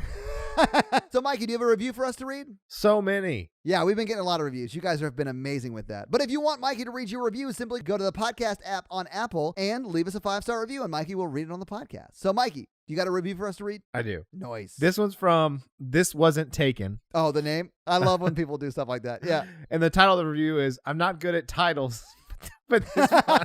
Or names. I like this person. They said, if picked, please read in Demon Toby secret voice. Oh, I love this. Which now it's going to be rough, man. Yeah, now I'm regretting because my voice is tired. Buy Apple stock. Right. This podcast is so great and so fun. Hey, Christy, check out this podcast. I started listening after it was mentioned on the Cult podcast and binged a bunch of episodes. Oh, awesome. Once I got to the episode, Eyes Above, So Below, I knew I had to get my husband to listen to it too. That episode is bonkers, and it's really just Mikey and me giggling every time someone says a wet hole. There's a lot of wet holes in that movie. Yeah. We went and listened to a lot of old ones together, though he refuses to listen to the ones without Mikey. Good choice. And now we listen together every week. It's been especially nice to listen together while we both work from home. Oh, that's awesome. The hosts all have incredible chemistry, and it feels like hanging out with friends. Toby's secrets. Toby. The secret is the friends we made along the way. Paige is such a great addition that I don't even mind she's on half the podcasts I listen to now. Thank you. I'm on 47 different podcasts. Listen to all of them. Todd is hilarious, especially when he is scared. And both Paige and Mikey's laugh will make you laugh right along with them. Toby's secret. Everyone should give this podcast a listen. Now, also, P.S. Thank you, Mikey, for following me back on Instagram, but not my husband, because now I get to brag and tease him that his favorite member thought I was more interesting. This is a mistake, and I want to, whoever you are out there, brother, whoever you are, brother. Listen, brother, I want to follow you on Instagram and follow you into the octagon. Yeah, brother and husband of that wasn't taken. Send me a DM and I will follow you. This is a promise. Brother. Well, this wasn't taken. Thank you so much for that awesome 5-star review. We really appreciate it. Yes, thank you. We are a member of the Consequence Podcast Network, so if you would, check out their shows at consequenceofsound.net. You can also go to our website at horrorvirgin.com and check out some great stuff there and links to the merch store. If you want to follow us on social, we are at horrorvirgin everywhere. Paige is at Rampage Wesley everywhere, including TikTok, except for Twitter, where she is just Paige Wesley, at Paige Wesley, I should say. Yep. Mikey is at mrandolph24, and I am at Todd J. Awesome. And if you want to help financially support the show, please do by going to patreon.com/horrorvirgin, where we have a lot of great levels and a lot of great perks for those who subscribe on Patreon. Literally hours and hours of bonus content, me watching trailers, bonus episodes, like a lot of great stuff you guys could check out. But if you can't help financially support the show, don't feel obligated to. But if you want to get your free daily content from the Horror Virgin, join that Horror Virgin Facebook community where we have over 1,400 awesome family members that are really the, I think, most supportive group on Facebook. It's amazing. So thank you guys so much for being a part of that, and please join. It's a lot of fun. And if you want to hear us on other podcasts, we three have another podcast called Romancing the Pod, where we do hilarious takedowns and breakdowns of romantic and romantic comedy movies. Paige is also on Black Card, Rehab, and Cult Podcast, so check her out there. Both of those are amazing as well. This episode was brought to you by Nick B. Nick B, fun fact. Oh, yeah? He won't go to go-go clubs, go dancing clubs, because he only sees the dancers' tears. I mean, I don't like strip clubs for very similar reasons. It's not a strip club. She's a go-go dancer. I'm not 100% sure I know the difference, and I apologize for not being in the know on that. Go-go dancers don't take their clothes off. Oh, well then there you go. This episode also brought to you by Ori. And I really got to thank Ori because I was having some trouble last week, and she introduced me to her 3 friends. Her yellow friend made me forget the pain that I was feeling. Good. So, and her blue friend really took the edge off. And then, she made sure I was in a safe place, and then she gave me her red friend, and I never saw her again. She gave you drugs. Yes, she's my dealer. Also, don't do drugs, kids. So yeah, I just really got to thank Ori for helping me out last week. So thank you so much, Ori, for introducing me to your 3 awesome friends. So this episode also brought to you by Adrenaline Shots. And Adrenaline Shots is a awesome indie sci-fi horror webcomic that you guys should absolutely check out. So this week, we're just telling you to check out Adrenaline Shots, We now return you to another episode of The Patreonicals. Okay, we're back here in the Patreonicals. In Antarctica, they've come out of the Matrix. It's super fun now that they're back in the real world. Yeah, they talked to a penguin last week. They told him all about like a bunch of flying submarines. Which is weird because penguins are a flightless bird. Yeah. So there's the flying submarine is coming into the distance to kill them. Kate ends up launching Tristram and Dave, and the penguins go after it too. I'm sorry. So Kate is just throwing people at them? Yeah, she's drunk with power. Yeah, okay.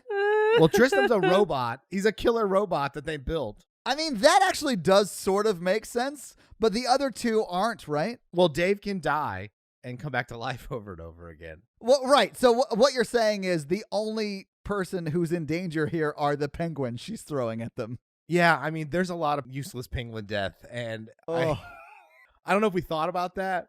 So, but yeah, Eddie was like, no, wait, don't kill the penguins. So she stops, and she lets them like fall in the water. Okay. And so Tristram goes through the hole of the submarine, the flying submarine, and then Dave just hits it and falls off and dead into the water. Tristram gets in there and ends up shooting the engine and blowing it up, and then crashes. He jumps out, but the whole ship crashes. It was just full with robots. And they have a little meeting, and basically Isaac's like, this is bullshit. Yeah. Sticking together is not helping us. We need to get out of here. And like he's like, who's coming with me? And so evil Matthew was like, fuck yeah, let's get out of here and like let's fuck some shit up. And so they go together, and then Karun ends up going with them for some reason, and then they end up taking Dave's body. Well, okay. So Dave is not consenting to go with Isaac and his crew, but he's being drug along. Yeah, because evil Matthew thinks it's hilarious that he dies all the time. It is sort of funny. She's like, where are you guys going to go? The whole world's under control of this evil organization. He's like, who cares? We can do whatever we want. And so they're like, well, give us one of the lifeboats out of the relationship because we need to get out of Antarctica. I mean, yeah, but I would not want to have to leave Antarctica in just a lifeboat. Yeah. But Isaac was like, I'm feeling pretty confident about the seafaring journey. Those four leave on the lifeboat. Kate looks around. They're at a little facility. Sasha and Eddie come, and they're like, okay, they have like a little conference. They're like, who's left? Who do we have left? What is this place? Two guys come out named Dylan and Brandon, and they're like, yo, we have been alone in Antarctica for like years since the Sunny D virus ravaged the earth. We didn't think anyone was left until like a mile away. We saw these explosions and shit, and then we walked over, and we didn't even know this whole camp was here where you guys were being prisoned. And they like catch up. So Dylan and Brandon are Antarctic explorers and end up chilling out with them. But they're like, back at our ship, we have a helicopter. So they end up going into the helicopter. Wait, Brandon and Dylan have a helicopter? Yeah, they have a helicopter at their Antarctic base. Okay. In fact, they landed in it. I just forgot to mention it.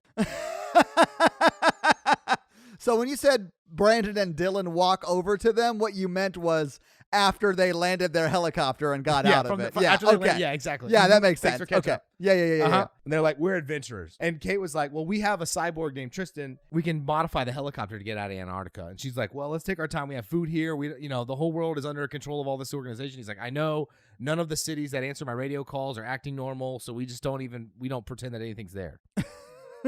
So they're just like playing pretend that the world is dead? Yes. So Brandon and Dylan are on the run from something. They have a mysterious backstory. Okay. And so the penguins come over and save Eddie, and then the penguins end up making them all a feast, like the end of Return of the Jedi with the Ewoks. But it's penguins? But it's just like fish. And then Tristan was like, I think I can modify this helicopter to make it back to the mainland if we want to do that. And Dylan and Brandon are like, we need to get out of Antarctica. Yeah, it's cold. What modifications need to be done to a helicopter to make it fly, I guess, just further? Where did our two new explorers come from? Do you think Isaac's squad's going to be real pissed that they took a lifeboat off of Antarctica when they could have just waited an episode and taken a helicopter?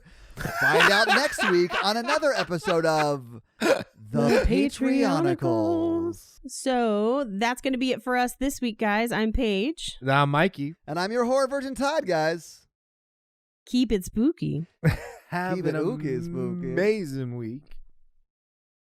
Bye! Gun leg nerds.